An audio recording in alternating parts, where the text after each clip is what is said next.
అందరికీ నమస్కారం. నేను మీ జానకిరామ్ వాస్పల్లి.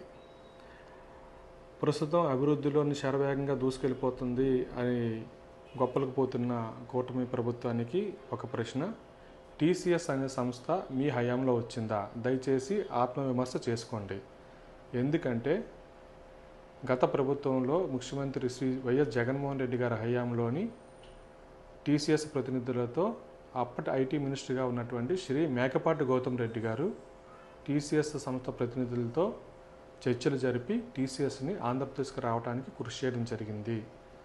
వారు శ్రీ మేకపాటి గౌతమ్ రెడ్డి గారు చనిపోయిన తర్వాత ఐటీ మినిస్టర్గా పనిచేసినటువంటి శ్రీ గుడివాడ అమర్నాథ్ గారి ఆధ్వర్యంలో విశాఖపట్నంలో గ్లోబల్ ఇన్వెస్టర్ సమిట్లో టీసీఎస్ ప్రతినిధులు జగన్మోహన్ రెడ్డి గారి ఆధ్వర్యంలోనే రాష్ట్ర ప్రభుత్వంతో ఒప్పందాలు కూడా చేసుకోవడం జరిగింది. సో టీసీఎస్ అనేది గత ప్రభుత్వ హయాంలోనే ఆంధ్రప్రదేశ్లో అడుగు పెట్టడం జరిగింది. దీనిని గుర్తించాలని చెప్పి ప్రతి ఒక్కరిని కోరుతా ఉన్నాను. ప్రస్తుతం గొప్పలకు పోతున్నటువంటి రాష్ట్ర ప్రభుత్వము ఐటీ మినిస్టర్ గారు 99 పైసలకి ఒక్కొక్క ఎకరాన్ని పప్పు బెల్లాలు పంచినట్లుగా సంస్థలకి ఇచ్చుకెళ్తా ఉన్నారు. దాంట్లోని టీసీఎస్ కూడా ఉంది. విశాఖపట్నం ఋషికొండలోని ప్రస్తుతం ఒక ఎకరం విలువ తక్కువలో తక్కువ 50 కోట్ల రూపాయలు ఉంటుంది. 21 ఎకరాలు, దాదాపుగా 1000 కోట్ల విలువైనటువంటి భూమి. 1000 కోట్ల విలువైనటువంటి భూమిని సంవత్సరానికి 21 రూపాయల లీజుకి ఈ రాష్ట్ర ప్రభుత్వం, ప్రస్తుత కూటమి ప్రభుత్వము టీసీఎస్ సంస్థకి కేటాయింపులు జరిపింది.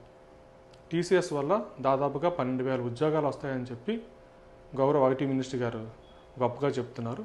ఇవి ఎప్పుడు వస్తాయో ఏంటో తెలియదు, కానీ 1000 కోట్ల రూపాయలు విలువైనటువంటి ప్రభుత్వ భూమి మాత్రం ఇప్పుడు ప్రైవేట్ సంస్థల చేతిలోకి వెళ్ళిపోయినటువంటి పరిస్థితి.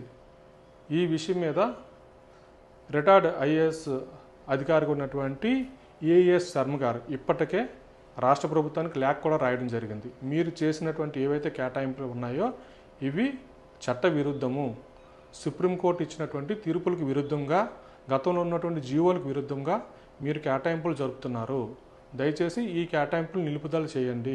1000 కోట్ల విలువైనటువంటి భూములను ఇలాగ ప్రైవేటు సంస్థలకు ఇవ్వడం మంచిది కాదు. ఏదైనా ప్రైవేట్ సంస్థలకు ఇచ్చినా కూడా కనీసం 10% ఏదైతే ప్రభుత్వ రేట్ ఉందో దానికి 10% కంటే తక్కువ కాకుండా మీరు లీజుకి ఇవ్వాలి తప్ప ఇలాగా ఎకరం 99 పైసలకు ఇవ్వడం అనేది చాలా దుర్మార్గం అని చెప్పి లేఖ కూడా రాష్ట్ర ప్రభుత్వానికి రాయటం జరిగింది. ఏదైనా కేంద్ర ప్రభుత్వ సాధికార సంస్థలుగా ఉన్నటువంటి ఇండియన్ డిఫెన్స్ కావచ్చు, ఇండియన్ పోస్టల్ సర్వీసెస్ కావచ్చు, ఇంకేదైనా బ్యాంకింగ్ సెక్టార్కి సంబంధించిన ఏ సర్వీసెస్కి అయినా సరే కేటాయింపులు జరిగేటప్పుడు కనీసం ₹1,00,00,000 ఎకరానికి తక్కువ కాకుండా ఇప్పటివరకు కూడా ఉన్నటువంటి రాష్ట్ర ప్రభుత్వాలు అన్నీ కూడా కేటాయింపులు జరపడం, ఎకరం ₹1,00,00,000 తక్కువ కాకుండా కేటాయింపులు జరపడం జరిగింది. మరి టీసీఎస్కి మాత్రమే ఎందుకు ఎకరం 99 పైసలకు ఇస్తున్నట్లు? కేంద్ర ప్రభుత్వం కంటే గొప్పదేం కాదు కదా టీసీఎస్ అనేది. టీసీఎస్ వల్ల ఉపాధి అవకాశాలు వస్తాయి. 12,000 ఉద్యోగాలు అనేది వాస్తవమే, మంచిదే. గత ప్రభుత్వం కోరుకునేది, ప్రస్తుత ప్రభుత్వం కోరుకునేది నిరుద్యోగ నిర్మూలన చేయాలనేది అది ప్రజల ఆకాంక్ష. దానికి అనుగుణంగా మీరు కేటాయింపులు దాదాపుగా 21 కోట్ల రూపాయలు లీజుతో ఇవ్వాల్సినటువంటి భూమిని 21 రూపాయికి, 21 కోట్లు ఎక్కడ, 21 రూపాయి ఎక్కడ? అంటే ఇంత తక్కువ రేటుకి కేటాయింపులు జరపడంలో ఉన్నటువంటి ఇన్సైడ్ ట్రేడింగ్ ఏంటి అనేది ప్రజల తాలూకు ప్రశ్న. ఎందుకంటే విజనరీ ముఖ్యమంత్రిగా చెప్పుకున్నటువంటి శ్రీ నారా చంద్రబాబు నాయుడు గారు గతంలోని హైదరాబాద్ నేనే డెవలప్ చేశాను, ఐటీ కంపెనీలు నేనే తీసుకొచ్చాను, ఐటీ టవర్స్ నేనే కట్టానని చెప్పేటటువంటి శ్రీ నారా చంద్రబాబు నాయుడు గారు విశాఖపట్నంలో కూడా ఐటీ టవర్స్ కట్టి ఆ టవర్స్ని టీసీఎస్కి ఎందుకు ఇవ్వకూడదు లీజుకి? ఐటీ టవర్స్ కడితే ఎందుకంటే రాష్ట్ర ప్రభుత్వం దగ్గర ఆంధ్రప్రదేశ్ స్టేట్ ఇన్ఫ్రాస్ట్రక్చర్ కార్పొరేషన్ అనేది చాలా బలమైనటువంటి ఇంజనీరింగ్ వ్యవస్థతో కూడినటువంటి సంస్థ ఉంది. ఈ సంస్థ ద్వారా ఎన్ని టవర్స్ అయినా కట్టేటటువంటి ప్రతిపాదన చేయొచ్చు, కట్టవచ్చు కూడా. ఆ విధంగా కట్టి చేసినట్లయితే కనుక రాష్ట్ర ప్రభుత్వం దగ్గర విలువైనటువంటి భూమి ఉంటుంది. అదేవిధంగా ఐటీ కంపెనీకి ఇవ్వాల్సినటువంటి ఏదైతే స్పేస్ ఉందో దాన్ని కూడా కేటాయింపులు రాష్ట్ర ప్రభుత్వం జరిపేటువంటి పరిస్థితి ఉంటుంది. ఆ విధంగా కాకుండా దాదాపుగా 1000 కోట్ల విలువైనటువంటి భూమిని పప్పు బెల్లాలు పంచినట్లుగా రాష్ట్ర ప్రభుత్వము 21 రూపాయికి లీజుకి ఇవ్వటం అనేది చాలా దుర్మార్గమైన చర్య.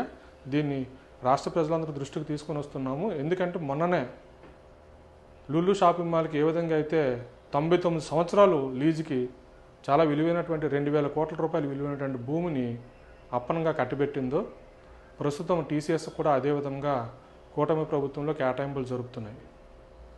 విలువైనటువంటి ప్రభుత్వ భూములన్నీ కూడా ప్రైవేటు వ్యక్తుల చేతుల్లోకి వెళ్ళిపోతున్నాయి. ఇది మన రాష్ట్ర భవిష్యత్తుకి పెను ప్రమాదం తెచ్చే పరిస్థితులు ఉన్నాయని చెప్పి ప్రజలందరికీ తెలియజేస్తున్నాం. ధన్యవాదాలు.